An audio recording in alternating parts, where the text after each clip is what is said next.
और इसी कड़ी में आज जो मुद्दा हम लेकर आए हैं वो मुद्दा है कि इस्लाम छोड़ने वालों की तादाद क्या हाल फिलहाल में बढ़ी है, क्या लोग इस्लाम छोड़ रहे हैं, और अगर ऐसा है तो इसके पीछे की वजह क्या है। और ये हम इसलिए पूछ रहे हैं क्योंकि पीयू का एक सर्वे हुआ था अमेरिका में 2017 में, जिसने कहा कि 8% लोगों ने, इस्लाम मानने वाले 8% लोगों ने वो गॉड में यकीन करना बंद कर चुके थे। 12% लोगों ने कहा वो किसी ऑर्गेनाइज रिलीजन पर यकीन नहीं रखते। 9% लोगों ने कहा वो मुसलमान होकर बड़े हुए लेकिन उनसे कनेक्टेड फील नहीं कर सकते, और 3% लोगों ने आतंकवाद एक वजह बताई है। तो इसी को हम यहाँ समझने की कोशिश करेंगे कि वाकई में क्या लोग एक्स मुस्लिम बन रहे हैं, क्योंकि इस तरह के फोरम्स हमें देश में, दुनिया के अलग अलग हिस्सों में दिख जाते हैं, या फिर इसके पीछे की वजह कुछ और है। हमारे साथ दो खास मेहमान इस्लाम के जानकार इस वक्त जुड़ चुके हैं। एक्स मुस्लिम साहिल हैं और अध्यक्ष AIIA के मौलाना साजिद रशीदी साहब भी इस वक्त स्टूडियो में मौजूद हैं।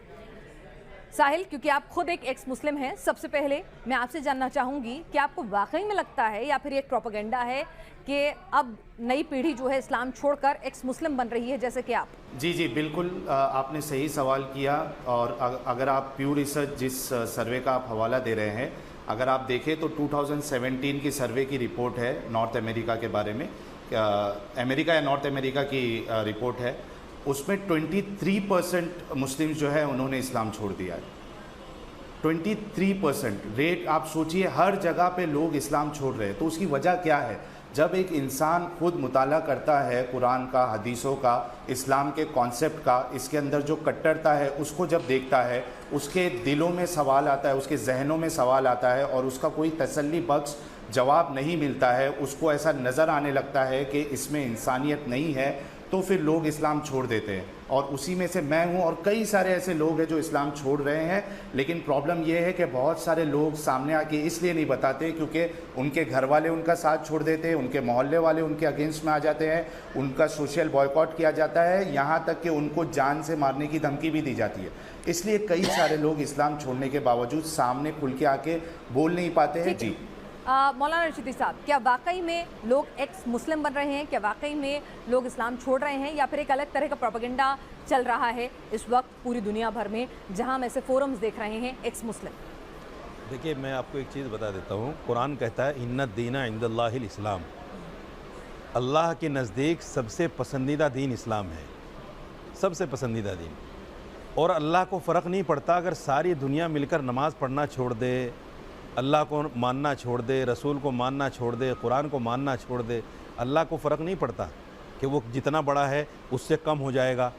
या अगर सारी दुनिया मिलकर नमाज़ पढ़ना शुरू कर दे, कुरान को पढ़ना शुरू कर दे, वो जितना बड़ा है उससे बड़ा हो जाएगा, ऐसा कुछ फ़र्क नहीं पड़ता। ये मेरी अपनी धारणा है, ये मेरा अपना मानना है कि मैं इस्लाम के साथ रहता हूँ या इस्लाम के साथ नहीं रहता हूँ। इस तरह के प्रोपेगेंडे इस्लाम के ख़िलाफ़ आज से नहीं चल रहे हैं, रहती दुनिया से लेकर आज तक और क़यामत तक चलेंगे।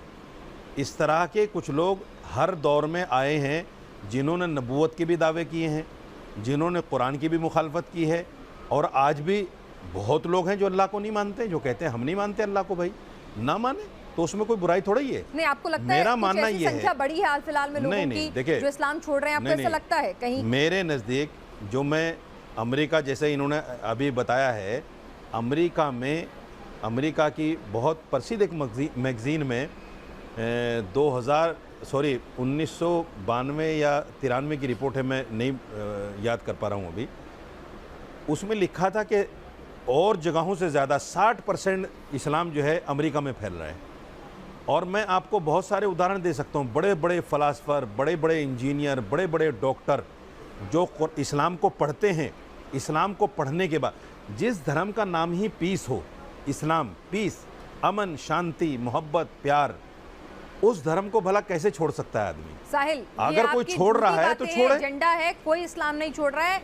रशीदी साहब कह रहे हैं इस्लाम का तो और ज्यादा प्रचार प्रसार हो रहा है, लोग इस्लाम को कबूल कर रहे हैं। आपका गलत आरोप है ये। आप जैसे चंद लोग हैं जो प्रोपेगेंडा फैला रहे हैं। जवाब दें। एक चीज और मैं कह दूं, 30 सेकंड में 30 सेकंड में एक सेकंड, साहिल अपनी बात पूरी कर लें, फिर आप साहिल एक सवाल का और जवाब दे देना। मैंने आपको, अगर इस्लाम इतना ही बुरा है तो मैं आपसे एक सवाल करना चाहता हूं, आप एक्स मुस्लिम क्यों लिखते हैं मेरे भाई? आप अपने आप को हिंदू लिखिए, ईसाई लिखिए, सिख लिखिए, नास्तिक लिखिए, कुछ भी लिखिए, एक्स मुस्लिम यानी मुस्लिम का सहारा लेकर आप अपने प्रोपेगेंडे को हवा देना चाहते हैं और मुसलमानों के खिलाफ इस तरह की ठीक है अफवाहें साहिब, फैलाना जवाब चाहते हैं। एक्स मुस्लिम लिखना छोड़ दीजिए अगर आपको नफरत है। अच्छा, सबसे पहले इनका लास्ट सवाल है, उसका मैं जवाब पहले दे देता हूँ। मैं अपने आप के साथ हिंदू, क्रिश्चियन या एथियस्ट या जो भी है इसलिए नहीं लिखता हूँ क्योंकि ना मैं हिंदू हूँ, ना क्रिश्चियन हूँ, ना सिख बना हूँ, आप ना मुस्लिम भी तो atheist नहीं बना हो हूँ। ना। मैं इस्लाम से बाहर निकला हूँ। नहीं, मुस्लिम भी तो नहीं हो ना, तो एक्स मुस्लिम क्यों लिखते हो? मुसलमान का सहारा मेरी बात लेकर, कंप्लीट करने दीजिए। इस्लाम का इसके लिए सहारा एक्स लेकर मुस्लिम क्यों आगे लगाया। बढ़ रहे हो? मैंने कोई धर्म नहीं अपनाया है, इसलिए मैं एक्स मुस्लिम हूँ। दूसरी बात, आपने कहा कि लोग इस्लाम नहीं छोड़ रहे। प्यू रिसर्च का हवाला हमने दिया है, अमेरिका में खुद 23% मुस्लिम जो है वो इस्लाम छोड़ दिए। तीसरी चीज़, आपने कहा कि अल्लाह को फ़र्क नहीं पड़ता है कि कोई नमाज पढ़े नहीं पढ़े, इस्लाम में रहे नहीं रहे। अगर अल्लाह सुब्हानहू व तआला को वाकई में फ़र्क नहीं पड़ता है तो नमाज ना पढ़ने पे सज़ा क्यों, रोज़े ना रखने पर सज़ा क्यों, जहन्नम में क्यों जलाएगा अल्लाह, अगर अल्लाह को फ़र्क ही नहीं पड़ता है? क्योंकि अगर फ़र्क नहीं पड़ता फिर भी सज़ा दे रहा है तो ये इलॉजिकल, नॉनसेंसिकल बात है। दूसरी चीज़, अगर इस्लाम में ना रहने से अल्लाह को फ़र्क नहीं पड़ता, उनका मर्तबा नहीं ऊपर या नीचे जाएगा, तो फिर मुर्तद को जो इस्लाम छोड़ दे, अल्लाह के रसूल सल्लल्लाहु अलैहि वसल्लम ने मौत की सज़ा क्यों बताई? इसका जवाब दे दीजिए आप। मैं तीनों का जवाब देता हूँ और आपकी पहली बात का जवाब देता हूँ। जब आपने कहा कि मैं इस्लाम से निकला हूँ, मैं किसी धर्म को नहीं मानता। जो आदमी किसी धर्म को नहीं मानता उसको हम अपनी ज़बान में नास्तिक कहते हैं। आप नास्तिक लिखिए अपने आप को, एक्स मुस्लिम ही क्यों लिखते हैं? ये एक बहुत बड़ा क्वेश्चन है। इस्लाम के नाम पर गलत प्रोपेगेंडा फैलाना, ये आपने देखा कि अगर मैं एक्स मुस्लिम लिखूंगा तो मुझे टीवी वाले बुलाएंगे, मुझे अखबार वाले इंटरव्यू करेंगे, मेरी अहमियत बढ़ेगी। अगर मैं नास्तिक लिख दूंगा अपने आप को, आपको कोई नहीं बुलाएगा। तो ये आपने जानबूझकर एक प्रोपेगेंडे के तहत किया है कि मैं एक्स मुस्लिम लिख रहा हूँ। नंबर 2, एक्स मुस्लिम आप ही नहीं है। मुसलमान अगर कोई नास्तिक हो गया है, वो लोग हिंदू धर्म से भी आए हैं, वो लोग ईसाई धर्म से भी आए हैं, वो लोग क्रिश्चियन से भी आए हैं। ऐसा नहीं कि मुसलमान ही हैं जो सारे जितने भी नास्तिक हैं जिन्होंने धर्म छोड़ दिया, बहुत लोग हैं। इवन मैं जानता हूँ कई लोगों को जो मुसलमान नाम है जिनके, वो कहते हैं भाई मैं मज़हब को नहीं मानता यार। बहुत लोग हैं मेरे जानने वालों में भी। भाई ठीक है, कोई नहीं मानता ना माने, ठीक है साहिल, तो आप लेकिन जो आपने फायदा उठा रहे हैं, सुनिए मुसलमान ना होने एक चीज़ और बता दूं मैं आपको। इन्होंने जो कहा कि नबी ने क्यों कहा कि वाजिबुल कत्ल क्यों कहा? देखिए नबी ने पता क्यों कहा है, मेरी बात सुन लीजिए पहले। नबी ने पता क्यों कहा है? आप धर्म छोड़ दीजिए, आप पर कोई दफा नहीं। मान गए ये वाजिबुल कत्ल है। सुनिए, मैं माना नहीं हूं, अभी तो मैंने बात ही नहीं की उस पर, आप कह रहे हैं मान गए। इतनी जल्दी मत करो भाई। मैं ये कह रहा हूं कि नबी सल्लल्लाहु अलैहि वसल्लम ने ये कहा है अगर कोई धर्म छोड़ दे तो छोड़ दे, कोई बात नहीं है, बिल्कुल कोई बात नहीं है। ना नबी उस पर कुछ कहते हैं, ना कुरान उस पर कुछ कहता है। कोई इस्लाम को माने न माने, हज़ारों करोड़ों अरबों खरबों लोग हैं जो नहीं मानते इस्लाम को। क्या हम सबको मारते फिरेंगे? क्या सबको कत्ल करते फिरेंगे? कुरान ने तो नहीं कहा ऐसा, नबी ने तो नहीं कहा ऐसा कि जो इस्लाम को ना माने उसको मार दो। ये आप झूठ फैला रहे हैं। अगर ऐसा होता तो हिंदू, हमारे 800 साल हमने हुकूमत की है, 800 साल में एक भी हिंदू बचता, एक भी ईसाई बचता, एक भी कोई दूसरे धर्म को मानने वाला बचता? इस्लाम ने ऐसा कोई नहीं कहा है। ये झूठा प्रोपेगेंडा है। रशीदी साहब, एक बार टॉपिक पे फिर से वापस आते हैं। मेरा ये कहना है कि अगर किसी भी धर्म से लोग एथियस्ट बन रहे हैं या छोड़ रहे हैं वो धर्म, और क्योंकि यहाँ बात इस्लाम की हो रही है, चाहे वो आप कह सकते हैं कि उसकी संख्या कम या ज़्यादा, पर मैं उसके पीछे की वजह समझना चाहती हूँ। ये हर धर्म अपने अंदर एक आत्मचिंतन मंथन करता है कि भाई क्या वजह है, क्यों लोग छोड़ रहे हैं, क्यों नास्तिक हो रहे हैं या क्यों दूसरे धर्म में जा रहे हैं। तो क्या आपको लगता है कि इस्लाम का नाम आतंकवाद से जुड़ना, इस्लाम का नाम बार बार कट्टरपंथ से जुड़ना और कुछ ऐसे रूल्स रेगुलेशन होना धर्म के अंदर जो आज के वक्त में शायद इस पीढ़ी को सही नहीं लगते हो या उनको मानना बहुत मुश्किल लगता हो, ये तमाम चीज़ें हैं जो एक बड़ी वजह बन रही हैं? मैं बता देता हूँ। देखिए, इस्लाम ने आतंकवाद को हमेशा कंडम किया है। जब इस्लाम का नाम ही पीस है, अमन शांति है, तो आतंकवाद की इजाज़त कैसे दे सकता है? ठीक है। ये आतंकवाद है, इस्लाम यानी आप इसको कह रहे हैं कंडम आतंकवाद करता से है। मुस्लिम अगर नाम जुड़ रहा है तो उसकी वजह से कोई इस्लाम छोड़कर नहीं जा रहा है। बिल्कुल नहीं जा रहा है। दूसरी वजह हम दोनों कंडम का कर आप रहे एक-एक हैं। करके जवाब दीजिए, फिर मैं साहिल से पूछूंगी 5 वजह वो बताएंगे आखिर उन्होंने इस्लाम क्यों छोड़ा, उनके पीछे क्या वजह रही। लेकिन पहले आप मुझे बताइए, क्या कुछ रूल्स रेगुलेशन ऐसे हैं, कुछ ऐसी प्रथाएं हैं, कुछ ऐसे नियम कायदे हैं जो लोगों को अब लगता है कि इस मौजूदा वक्त में वो सही नहीं है? देखिए, मैं बताता हूँ, इसका कोई भी कारण नहीं है। धर्म से अलग होने का कोई कारण नहीं होता। कारण सिर्फ ये है, इन लोगों को मुंह भर पैसा दिया जाता है। कुछ ऐसी ऑर्गेनाइजेशंस जो हैं काम कर रही हैं देश विदेश में, जो ऐसे लोगों को बाकायदा खरीदती हैं। मौलाना साहब, अभी आप थोड़ी देर पहले कह रहे थे अमेरिका में 63% की दर से इस्लाम फैला है, तब वहां माने कि पैसा देकर किया गया? नहीं। आप में चिंतन कीजिए, सही मायनों में मेरे कहने का मतलब है, मैं यहाँ किसी भी धर्म, इसलिए मैंने कहा कि ये सभी धर्मों पे लागू होता है। बिना सुनिए, मैं इस बात को इसलिए नहीं कह रहा हूँ। देखिए, हो सकता है किसी को बुर्का पसंद ना हो सकता है किसी को दाढ़ी रखना पसंद ना हो सकता है किसी को टोपी पहनना पसंद ना हो सकता है और भी कुछ रूल्स रेगुलेशन हो जो नहीं वाजिब लगते हो लोगों को। देखिए, इस्लाम के अंदर मैं आपको जो बता देता हूँ, इस्लाम में अल्हम्दुलिल्लाह, और मैं कहता हूँ कोई धर्म गलत नहीं सिखाता, गलत तो कोई सिखाता ही नहीं है।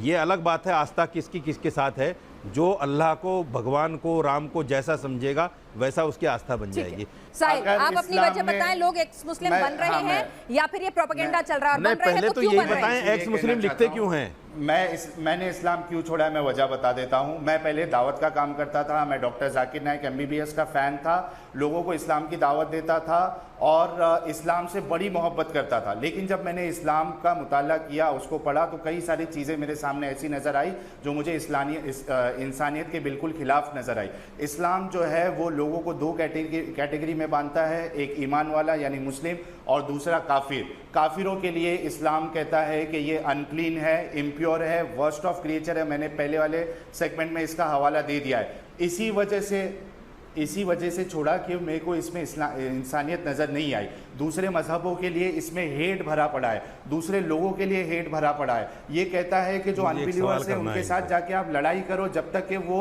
या तो इस्लाम ना कबूल कर ले या तो जिजिया ना दे।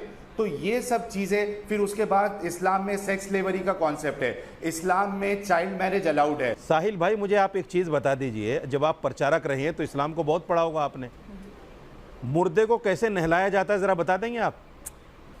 नहीं, क्या ये जरूरी है कि जो बंदा तबलीग करता हो उसको हर बिल्कुल, इस्लाम के हर एक मैं इमाम हूँ, मैं प्रचारक हूँ, तो मुझे पता है, चीज का पता है। अगर मैं आपके सामने सवाल रखूं, आपके सामने पक्ष रखे, हमने साहिल से और मौलाना साजिद रशीदी दोनों से समझने की कोशिश की कि वाकई में अब मौजूदा पीढ़ी इस्लाम को छोड़ रही है या फिर ये प्रोपेगेंडा है। आपने दोनों के विचार सुने। आज के लिए इस्लाम क्या कहता है हमें बस इतना ही। और फिर से हम हाजिर हैं अपने खास शो क्या कहता है इस्लाम के साथ, जहां हमारी कोशिश होती है कि हम इस्लाम को समझें, जानें, क्योंकि इस्लाम को लेकर कई तरह की बातें विरोधाभासी सामने आती हैं, उसको लेकर एक छवि बन जाती है इस्लाम की।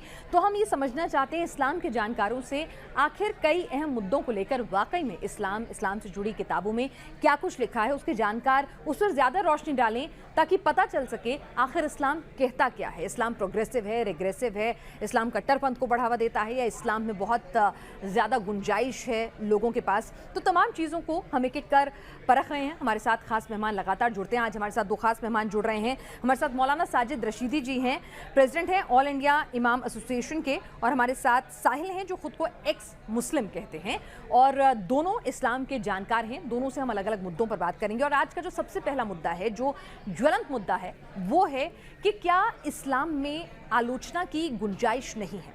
ऐसा हम इसलिए पूछ रहे हैं, इसलिए कह रहे हैं क्योंकि जिस तरह से आहत होते हैं इस्लाम में, अगर कभी इस्लाम को लेकर कोई आलोचना की जाती है या उसको लेकर कोई सवाल उठाया जाता है या कहीं से भी किसी तरह का कोई फ्रीडम लिया जाता है, तो उसके बाद हमने देखा है बहुत ही अग्रेसिव अप्रोच आती है। शार्ले एब्दो में हमने देखा कि क्या हुआ था एक कार्टून बनाने को लेकर, उसके बाद हमने देखा कि सड़कों पर क्या कुछ हो रहा है। ठीक है, अभद्र टिप्पणियां किसी को भी बर्दाश्त नहीं होती है, ना ही होनी चाहिए, वो सरासर गलत है, उनका हम खंडन करते हैं।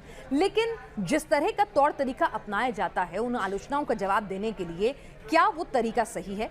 साहिल, सबसे पहले मैं आपसे शुरुआत करूंगी।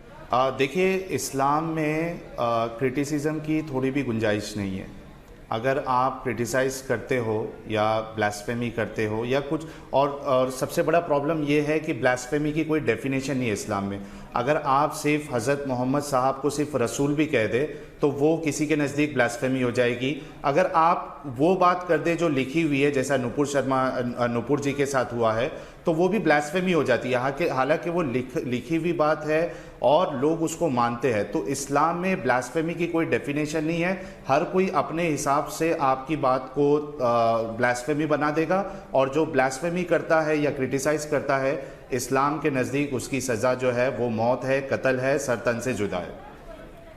साजिद रशीदी साहब, हम आपसे समझना चाहेंगे कि ठीक है, हमने देखा है कि कई बार और धर्मों को लेकर भी, बिल्कुल बार बार मैं एक ही बात कहूँगी कि किसी भी धर्म की जो निशानियाँ हैं, उनकी जो होली बुक्स हैं या फिर उनके जो ईष्ट हैं, उनकी किसी भी तरह से आलोचना करना या उनको आहत करना या उसको लेकर अपशब्द बोलना, उसका हम खंडन करते हैं, किसी भी तरह से उसका हम समर्थन नहीं करते हैं।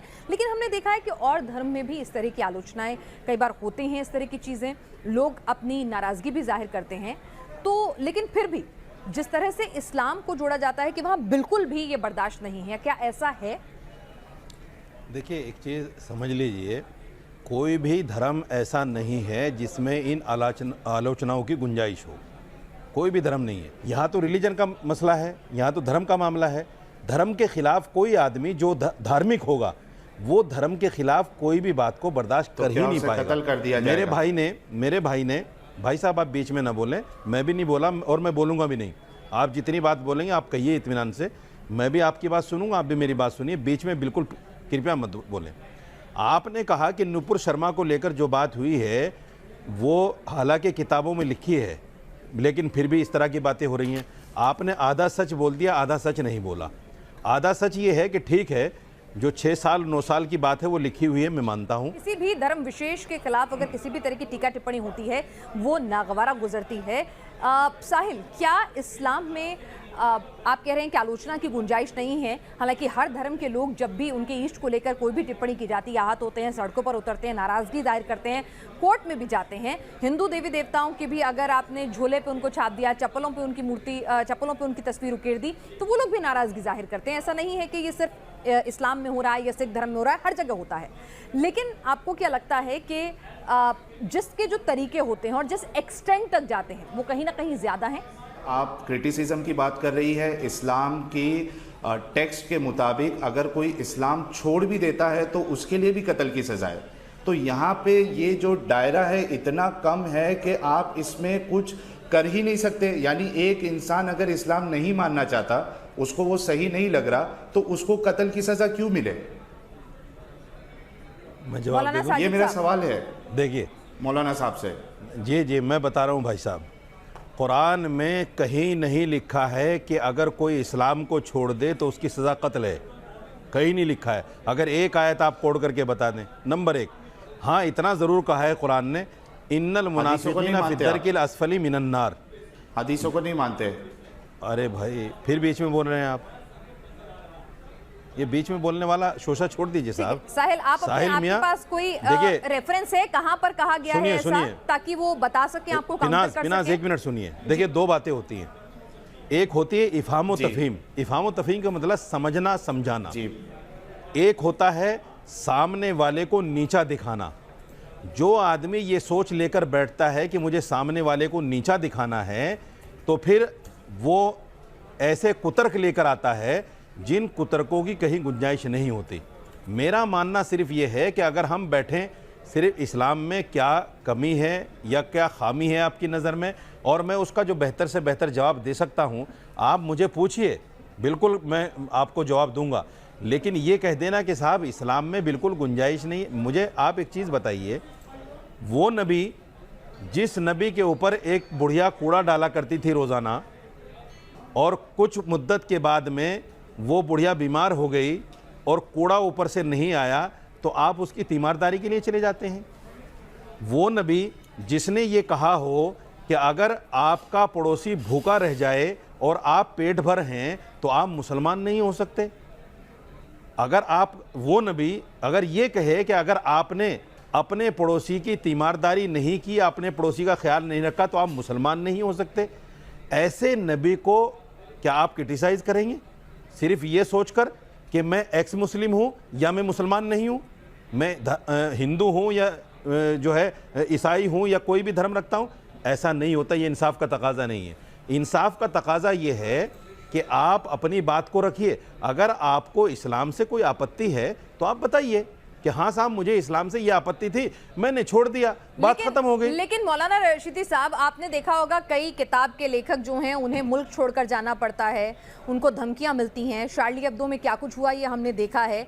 हम नहीं कह रहे कि उन्होंने जो लिखा या जो कहा वो बिल्कुल सही हो, लेकिन किस एक्सट्रीम तक चले जाना अपनी नाराजगी जाहिर करने के लिए? आज सड़कों पर ठीक है, नूपुर शर्मा ने जो कहा वो बिल्कुल गलत था, उसका तमाम लोग विरोध करते हैं, खंडन करते हैं, वो नहीं बर्दाश्त के काबिल है। लेकिन जिस तरह से जो सब कुछ हो रहा है, कानून अपना काम कर रहा है, लेकिन जो सब कुछ सड़कों पर नजर आ रहा है, जिस तरह का वहां पर पत्थरबाजी हो रही है, क्या वो सही है? इस्लाम के मुताबिक ऐसा होना चाहिए?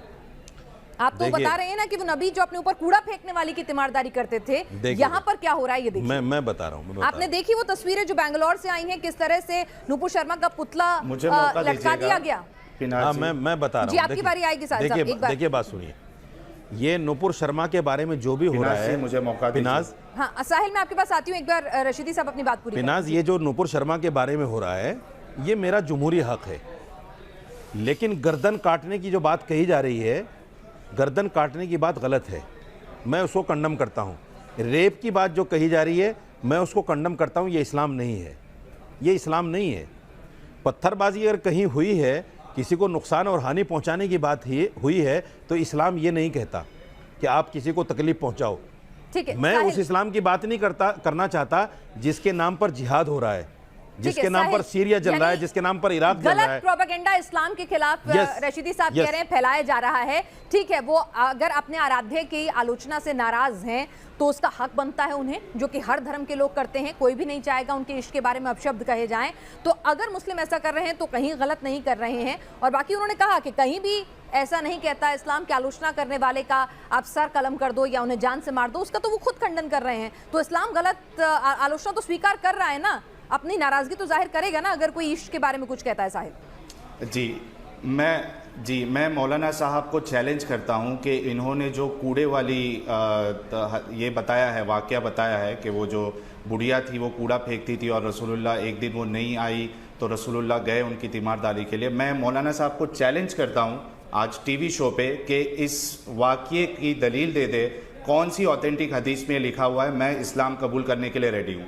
ये झूठ प्रोपेगेंडा यानी झूठी बातें ये फैलाई जाती है। सुनन नसाई की हदीस नंबर 4061 आप देख लीजिए, सुनन नसाई की 4062 देख लीजिए, सुनन नसाई की 4063 देख लीजिए, सुनन नसाई की 4064, इब्ने माजा की 2535 हदीसों की लाइन लगा सकता हूं मैं जहां पे ये कहा गया है। ठीक है साहिल, मैं जवाब ले लेती हूँ रशीदी साहब। देखिए कुरान ये कहता है कि जो आदमी किसी एक इंसान को कत्ल करता है वो ऐसा है फ़क़अन्नहुमा क़तलन्नास जमीआ, जैसे उसने पूरी इंसानियत को कत्ल कर दिया। साहिल ये गलत दे रहे हैं, ये साहिल पढ़ के सुना रहे हैं, ये क्या है? देखिए मैं तो जानती नहीं हूँ, मैं तो हवाला दिया, मैं बता रहा हूँ ये गूगल यूनिवर्सिटी है जहाँ से ये पढ़ रहे हैं। देखिए मैं आपको एक चीज़ बता देता हूँ, सुनिए। अरे भाई ये गूगल यूनिवर्सिटी है, इसको छोड़ दीजिए। यूनिवर्सिटी नहीं है, मैं इस पर ईमान नहीं रखता। आपके सुनिए इसको छोड़ दीजिए मेरे भाई, मेरी बात सुनिए। मैं गूगल यूनिवर्सिटी पर ईमान नहीं रखता, बिल्कुल नहीं रखता। आप लाख बार भी दिखाएंगे जब भी नहीं मानूंगा। इसको जूम करके दिखाइए। नहीं मैं अरे भाई साहब गूगल यूनिवर्सिटी नहीं है, ये हदीस की किताब है। मैं गूगल यूनिवर्सिटी पर ईमान रखता ही नहीं हूं ना। छोड़ दीजिए ना, की हदीस है। साहिल मेरे भाई नसाई का हवाला दिया है, बुखारी का हवाला दिया है, मुस्लिम का हवाला दिया है। अच्छा सुन दो, ठीक है साहिल उनको भी बोलने दीजिए। सुनिए इस तरीके से नहीं चलेगा मौलाना साहब। या तो कह दीजिए कि ये जितनी सही हदीसें हैं। सुनो जी सुनो, एक मिसाल मशहूर है। एक साहब ने कहा कि भाई जो आदमी 2 और 2 4 साबित कर देगा मैं अपना सब कुछ हार जाऊंगा, यहाँ तक कि अपनी बीवी भी हार जाऊंगा। बीवी ने कहा बेवकूफ़, 2 और 2 तो कोई भी 4 साबित कर देगा, क्या तू मुझे भी हार जाएगा? उसने कहा बेवकूफ़ मैं नहीं हूँ, तू है। बोले कैसे? बोले ऐसे कि मैं मानूंगा ही नहीं ना, मैं कहूँगा 2 और 2 5 होते हैं। अगर आप ये नज़रिया लेकर बैठे हो कि मुझे मौलाना साहब की कोई बात माननी ही नहीं है तो फिर मैं आपको नहीं समझा सकता। फिर अगर मैं पूरा कुरान भी आपको पढ़ के सुना दूं, पूरी हदीस आपको पढ़ के, तो आपको तो मानना ही नहीं है ना मेरे भाई। दूसरी बात सुनिए, वो नबी जो लड़ाई में भी, लड़ाई के मैदान में भी ये कहता हो कि बूढ़ों पर हाथ नहीं उठाना, औरतों पर हाथ नहीं उठाना, बच्चों को कुछ नहीं कहना, वो क्या ये कह सकता है कि जो ईमान न लाए उसको मार दो, कत्ल कर दो? बिल्कुल नहीं कह सकता। कंडेमनेबल। तो साहिल जिस जिस जिस बिल्कुल जिस condemnable है किताब ये। का रेफरेंस दे रहे हैं, जिस हदीस का रेफरेंस दे रहे हैं, वो गलत है। नहीं आप ये कह हदीस, रहे हैं। अरे ये भाई गूगल यूनिवर्सिटी है। अच्छा। आप बुखारी किताब ठीक लाइए है। ना उठा के, सुनन है। अबू दाऊद किताब लाइए उठा के। साहिल एक छोटी टिप्पणी आपसे, फिर अगले मुद्दे पर आएंगे। मैंने हवाला दिया है। हवा ऐसे नहीं होता, हवाला लाइए, मैं हवाला दे देता हूँ आपको कि आपने जो है 50 मर्डर कर दिए, गूगल में लिखा हुआ आपके नाम के साथ, अभी मुझे तो माना जाएगा उसको? मौलाना साहब, मौलाना साहब बोलने अपनी बात दीजिए। कंप्लीट करें। कि ये नहीं माना जाता। मौलाना बोलने दीजिए मुझे। बोलिए हाँ, बीच में ना बोलिए जी। पिनाज जी, जितने लोग देखेंगे, जितने मुसलमान देखेंगे, सब लोगों को ये पता चलेगा कि मैंने जो हदीसें बताई है बिल्कुल ऑथेंटिक है, और मौलाना राशिदी साहब जो है जबरदस्ती इससे पीछा छुड़ा रहे। दूसरी बात, इन्होंने जो कचरे वाली हदीस कचरे वाला जो वाकया बताया था इन्होंने, उसकी दलील इन्होंने नहीं दी। अभी हंसने से नहीं चलेगा। आप बहुत गुस्से में लग रहे हैं मुझे, और ये बात जो बताना चाह रहे हैं ना, आप गुस्से में बताना चाह रहे हैं कि ऐसा क्यों है। एक एक आयत को क्लियरिफाई कर लीजिए साहिल भाई, एक एक आयत को क्लियरिफाई कर लीजिए। शायद आपको ये नहीं पता कि हर आयत का एक शान नुज़ूल है। शान नुज़ूल का मतलब ये होता है पिनाज कि जो आयत जब ज़रूरत हुई उसके पीछे आगे क्या क्या प्रतिक्रियाएं रहीं, क्यों वो आयत आई, किस बिना पर ये कहा गया, वो चीज़ें शान नुज़ूल में कोड की जाती हैं। मेरे साहिल भाई को शायद कुरान की तफसीर के बारे में ज़र्रा बराबर भी इल्म नहीं है। अगर ये इल्म तफसीर को पढ़ लेते, अगर ये इल्म तफसीर को पढ़ लेते तो इस तरह के सवाल ही नहीं उठाते। इन्होंने इल्म तफसीर को पढ़ा ही नहीं है। यहाँ मेरे पास इस मुद्दे पर बातचीत करने के लिए भी वक्त की इतनी ही गुंजाइश थी, तो मैं चाहूंगी कि आप दोनों ने अपने अपने व्यू पॉइंट्स रखे हैं। ठीक है, किसी भी धर्म में कोई भी उस धर्म का अनुयायी जो होगा अपने ईष्ट की या अपने धार्मिक ग्रंथों की किसी भी तरह से आलोचना है, उसके लिए अपशब्द बर्दाश्त नहीं करेगा, जो कि करने भी नहीं चाहिए। और न्यूज़ नेशन भी उन तमाम ऐसे लोगों का, ऐसी विचारधारा का, ऐसे बयानों का खंडन करता है। और हमने जानने की कोशिश की क्या जो विरोध का तरीका है वो किस हद तक और कैसा होना चाहिए। क्या कहता है इस्लाम में, एक बार फिर से आपका स्वागत है। हमारी कोशिश होती है कि इस्लाम में जो भी ज्वलंत मुद्दे होते हैं और उनको लेकर जिस तरह के बयान आ रहे होते हैं, तो उसको लेकर इस्लाम में क्या कहा गया है, कोई गलत जानकारी ना जाए, बल्कि इस्लाम में क्या कहा गया है उसको हम आप तक रखें। और ऐसा ही एक और मुद्दा जो आज आवाज़ उठने लगी है, ये कि इस्लाम में क्या रिफॉर्म्स की गुंजाइश है या नहीं है। चाहे वो 3 तलाक का मुद्दा हो, निकाह हलाला का मुद्दा हो, या फिर बुर्का हिजाब का मुद्दा हो, या और भी कई ऐसे मुद्दे हैं जिसमें एक तबका कहता है कि उसमें रिफॉर्म्स की ज़रूरत है, फिर एक तबका कहता है कि नहीं भाई ये तो सब कुछ लिखित है, उसमें आप किसी भी तरह का कोई रिफॉर्म या बदलाव कर ही नहीं सकते हैं।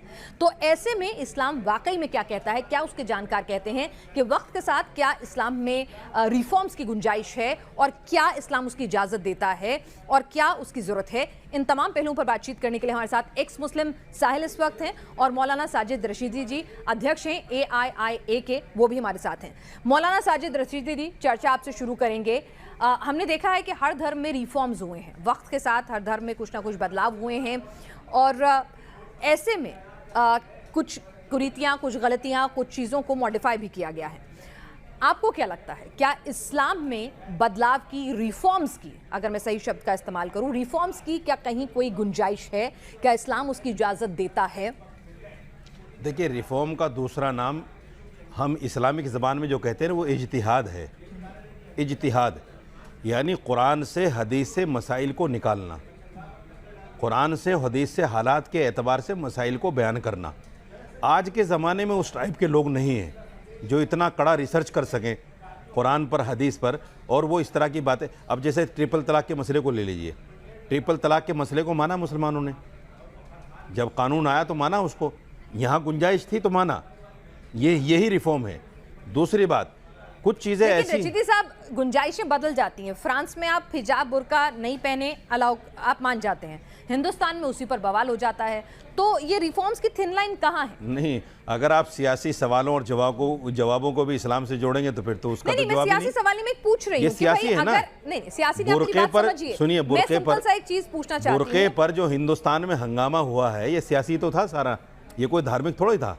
आप मुझे बताइए, अगर इस्लामिक हो तो बताइए। इस्लामिक था ही नहीं, सारा धार्मिक था। अगर कोई ये कहता है, 3 तलाक के मुद्दे को भी पहले ये कहा गया कि एजेंडा है एक पार्टी का और ये इस्लाम के हिसाब से, शरिया के हिसाब से ना चलने देने की, उनकी धार्मिक स्वतंत्रता में, इसीलिए कोर्ट में भी गए ना। नहीं तो अगर होता तो पहली बार में चुपचाप मान लिया जाता, कोर्ट में चैलेंज नहीं होता। मेरी बात समझिए, यहाँ पर हम एक चीज समझना चाह रहे हैं कि इस्लाम में क्या कुछ रिफॉर्म्स की, अगर हम बुर्का प्रथा की बात करें या पर्दा प्रथा, बुर्का तो है भी नहीं शब्द, ऐसा कुछ जानकारों ने मुझे बताया जब हमने पिछले एपिसोड्स किए, तो अगर पर्दा प्रथा है, कोई लड़की है उसे स्विमिंग चैंपियनशिप में भाग लेना है और ऐसे में उसे लगता है कि हाँ यहाँ रिफॉर्म होना चाहिए, तो इस तरह की कोई गुंजाइश इस्लाम में है कि नहीं? देखिए, पर्दा जो आज के टाइम में जो बुर्का है ना, इस्लाम में तो ये बुर्का है ही नहीं, ये पर्दे में आता ही नहीं है। पर्दे का मतलब पता क्या है? पर्दे का असल मतलब ये है, जी मैंने उस पर पूरा शो किया है, बिल्कुल मालूम है, लेकिन मैं वही पूछ रही हूँ कि अगर कोई स्विम कंपटीशन में जाना चाहता है, वहाँ पे हिजाब नहीं पहन सकता है, वहाँ पे चुस्त कपड़े पहनने ही पहनने पड़ेंगे, और उसकी डिमांड ही ऐसी है, तो फिर ऐसे में क्या करे कोई शख्स? ये हिंदुस्तान है, ये हिंदुस्तान है। जब साहिल जैसा आदमी इस्लाम को छोड़ सकता है तो कोई आदमी आधे कपड़े पहनकर क्यों नहीं जा सकता कहीं भी? किसने मना किया है? कोई मना नहीं करता। आप इस्लाम को छोड़ें, इस्लाम को माने ना माने, मौलाना कौन किसी पर तलवार लेके फिर रहा है कि नहीं जी अगर आपने आधे कपड़े पहन लिए तो आप मुझे बताइए, जो इस्लाम पर सवाल उठाते हैं उनको ये नज़र नहीं आता कि फिल्मों में जिस तरह से औरत की बेइज्जती की जाती है और जिस तरह से सीन दिखाए जाते हैं और दर्शाए जाते हैं, इस पर कोई सवाल नहीं उठाएगा। बड़े सारे फतवे आईब्रो कराने पर भी फतवा होता है, और आप देखिए किसी भी फिल्म इंडस्ट्री में जाने पर भी फतवा होता है, ऐसा नहीं है। तो मैं वही पूछ रही हूँ, क्या कहीं कुछ आपको लगता है वक्त के साथ, जैसे हर रिलीजन में कुछ ना कुछ अगर कोई फतवे को यहाँ मत जोड़िए। नहीं, मैं एक चीज पूछ रही हूँ आपसे, आप समझिए, मैं फतवा अपनी जगह है, एक समझने के तौर पर आपसे समझना चाहती हूँ, क्योंकि आप जानकार हैं कि भाई हर चीज में बदलाव की और एक गुंजाइश होती है, उसमें कुछ कमियां हो या मौजूदा वक्त के साथ अगर कुछ बदलाव की जरूरतें हो तो वो करने की, हर धर्म में हम देखते हैं, हर समाज में हम देखते हैं, वो होता है। तो क्या इस्लाम में इस तरह की रिफॉर्म्स की आपको लगता है जरूरत है? हिंदुस्तान जमहूरी मुल्क है। इस हिंदुस्तान में कोई भी किसी भी स्पोर्ट्स में जा सकता है, किसी भी लाइन में जा सकता है। मैं साजिद रशीदी इस्लाम का जानकार या मौलाना होते हुए मुझे यह हक नहीं कहने का कि आप क्यों जा रहे हैं उसमें। क्यों कहूँगा मैं? जिसकी जो मर्जी है वो फिल्म लाइन में जाए या स्पोर्ट्स लाइन में जाए या दीन को ही छोड़ दे। साहिल साहब बैठे हुए हैं ना, झूठ बोलने में प्रचारक था और मुर्दा नहलाने का पता नहीं इनको।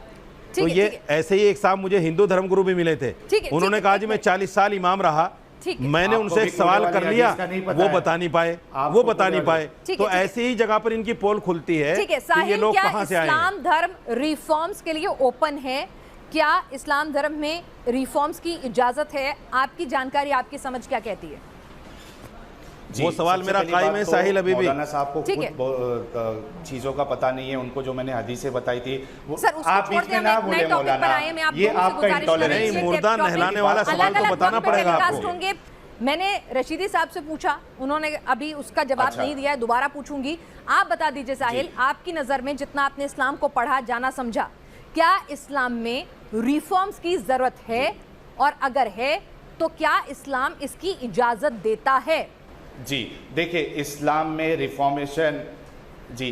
रिफॉर्मेशन इसलिए पॉसिबल नहीं है क्योंकि इस्लाम को परफेक्ट रिलीजन बोला गया है। जो चीज़ परफेक्ट होती है उसमें गुंजाइश नहीं होती है कि आप उसमें चेंजेस करो। इम्परफेक्ट चीज़ जिसमें कमियां होती है उसमें चांसेस होते हैं। इस्लाम में रिफॉर्मेशन के कोई चांसेस नहीं है। अल्लाह के रसूल सल्लल्लाहु अलैहि वसल्लम फरमाते हैं कि दीन में, रिलीजन में आप कोई भी नई चीज़ दाखिल नहीं कर सकते। अगर नई चीज़ दाखिल करोगे तो वो जहन्नम में लेके जाएगा आपको।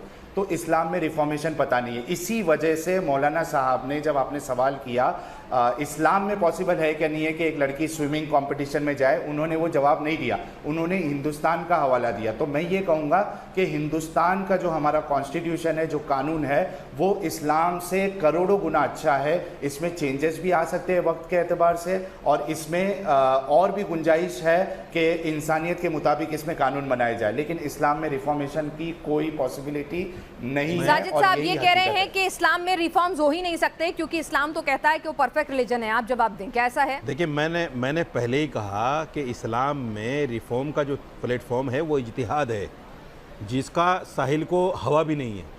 न इनको इल्म तफसीर की हवा है, न इनको इज्तिहाद की हवा है। क्योंकि अगर ये पढ़कर आते कहीं से, अगर इन्होंने कहीं पढ़ा होता इस्लाम को और किसी अच्छे उस्ताद की उसमें पढ़ा होता तो शायद इनको इन्होंने सारा व्हाट्सएप पे, फेसबुक पे, गूगल पे पढ़ा इस्लाम को, इसलिए इनके सामने गलत जानकारियाँ हैं। दूसरी बात, इन्होंने कहा कि साहब हिंदुस्तान के कंटेक्स्ट में पूछा है या इस्लाम के कंटेक्स्ट। मैं आपको ये बताना चाहता हूँ, जब हम यहाँ इस्लाम की बात करते हैं साहिल मियाँ, तो हम पर एक इल्ज़ाम ये लगता है कि ये देश शरीयत से नहीं चलेगा, ये देश संविधान से चलेगा। तो हम यहाँ शरीयत की बात नहीं कर सकते मेरे भाई, हम यहाँ संविधान की ही बात करते हैं कि साहब ये देश संविधान से चलता है। सर, देश तो संविधान से ही चलेगा, लेकिन मैं आपसे जो समझना चाह रही हूँ वो आपसे फिर से सुनिए रशीद साहब, आप हिंदुस्तान की बात नहीं करिए, मैं इस्लाम की बात कर रही हूँ। यहाँ पर जवाब नहीं देंगे, एक मिनट, मैं इस्लाम की बात कर रही हूँ। यानी कि आप कह रहे हैं कि इस्लाम में रिफॉर्म्स हो सकते हैं। मैंने बोला ना जिहाद उसका रास्ता है, मैंने बोला ना इज्तिहाद जो है, इज्तिहाद जिसको कहा जाता है, जो बड़े मुहद्दिसीन, मुफस्सिरीन, मुफक्किरीन है हमारे यहाँ, ये हमारी लैंग्वेज है, जो हमारे मौलवी मुफ्ती के बाद में जो लोग इस पर जानकारी रखते हैं, वो जब सर जोड़कर बैठते हैं तो बहुत सारी चीजें निकल कर आती हैं। तो आपको लगता है कि रिफॉर्म्स की कुछ जरूरत है, क्योंकि जमाना बदल गया है, वक्त बदल गया है? बिल्कुल जरूरत है। अब जैसे देखिए निकाह हलाला की बात आप करते हैं, लेकिन उसको तो फाइट करने के लिए पहुंच जाते हैं कोर्ट में, वो कहते हैं वो तो इस्लाम को खत्म और बर्बाद करने की कोशिश है। सुन लीजिए ना, निकाह हलाला क्या है इस्लाम में? नहीं है, नहीं है निकाह हलाला इस्लाम में। क्या है इस्लाम में? शर्त के साथ निकाह जायज़ ही नहीं है कि आपसे ये कहा जाए कि एक रात के लिए मैं आपको निकाह में ले रहा हूँ, सुबह तलाक दे दूंगा, ये निकाह ही नहीं होता, तो निकाह हलाला कहाँ से हो गया? दूसरी बात, एक वक्त आया था नबी पाक सल्लल्लाहु अलैहि वसल्लम की पूरी हलाला प्रथा इस्लाम में है ही नहीं, इस्लाम में नहीं होता था। मैं बता रहा हूँ, सुनिए, मुझे एक मिनट दीजिए, वो एक मिनट दीजिए। नबी पाक सल्लल्लाहु अलैहि वसल्लम की जिंदगी में भाई तो 3 तलाक भी इस्लाम में नहीं था, आप कह रहे हैं प्रोपेगेंडा था। नबी पाक सल्लल्लाहु अलैहि वसल्लम की जिंदगी में पहुंच गए थे। नबी पाक सल्लल्लाहु अलैहि वसल्लम की जिंदगी में हलाले का एक वाकया पेश आया, एक वाकया सिर्फ, और वो चूंकि सहाबा नबी पाक सल्लल्लाहु अलैहि वसल्लम की ज़िंदगी को जिन्होंने देखा था, वो डरते थे कि आने वाले वक्त में अगर कोई गलत हमसे हो जाए तो कहीं ऐसा ना हो इस्लामिक रूप से हमारी पकड़ हो जाए, तो वो एक वाकया पूरी ज़िंदगी में आया। आज जो हलाला के नाम पर मौलवी जो भी कोई कुछ कर रहा है, मैं उसको कंडम करता हूँ। नहीं, आप करते हैं, लेकिन मैं वही तो कह रही हूँ कि इस्लाम करता है, तमाम लोग इकट्ठे होकर, वही मैं कह रही हूँ कि जो आपकी बॉडीज होती हैं, पूरी दुनिया की जो बॉडीज होती हैं मिलकर, क्यों नहीं इसको खत्म कर देते? सब कंडम करते हैं, कंडम करना और खत्म करना कि इस्लाम का हिस्सा नहीं है, गलत है। आप इस्लाम को गलत मुझे बताइए, जब मैं आपको कह रहा हूँ कि